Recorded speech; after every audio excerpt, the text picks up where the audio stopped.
Prime Asia বিশ্ববিদ্যালয়ের শিক্ষার্থী এবং ছাত্রদল কর্মী জাহিদুল ইসলাম পারভেজ হত্যার ঘটনায় ৮ জনকে আসামি করে বনানী থানায় মামলা করেছে পরিবার। কেন্দ্রীয় কার্যালয়ের সামনে জানাজা শেষে হত্যার বিচারের দাবিতে বিক্ষোভ করেন নেতাকর্মীরা। সিসিটিভি ফুটেজ দেখে দ্রুত হত্যায় জড়িতদের গ্রেফতার করা হবে বলে জানিয়েছে পুলিশ। শনিবার ঘড়ির কাঁটায় বিকেল ৫টা বেজে ৭ মিনিট সিসিটিভি ফুটেজে দেখা যায় প্রাইম এশিয়া বিশ্ববিদ্যালয়ের টেক্সটাইল ইঞ্জিনিয়ারিং বিভাগের শিক্ষার্থী ও ছাত্রদল কর্মী জাহিদুল ইসলাম পারভেজকে মারধর করছেন কয়েকজন, আর প্রাণে বাঁচতে বিশ্ববিদ্যালয়ের ভেতরে ঢোকার চেষ্টা করছেন পারভেজ। এর মাঝেই ছুরিকাঘাত করা হয় তাকে। ঘটনার কয়েক মুহূর্তের মধ্যেই আহত পারভেজকে ভেতরে ঢুকিয়ে গেট বন্ধ করে দেন নিরাপত্তা কর্মীরা। পর্যায়ক্রমে ঘটনাস্থল থেকে চলে যান হামলাকারীরা।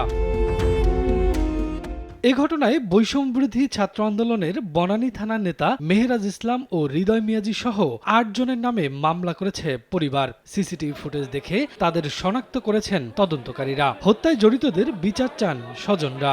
কে কে আসিল সবাই ফুটেজ দিয়ে আপনারা সঠিক তথ্য যাচাই করে সঠিক অপরাধকে আপনারা দ্রুত নিষেধ করে শাস্তি করেন।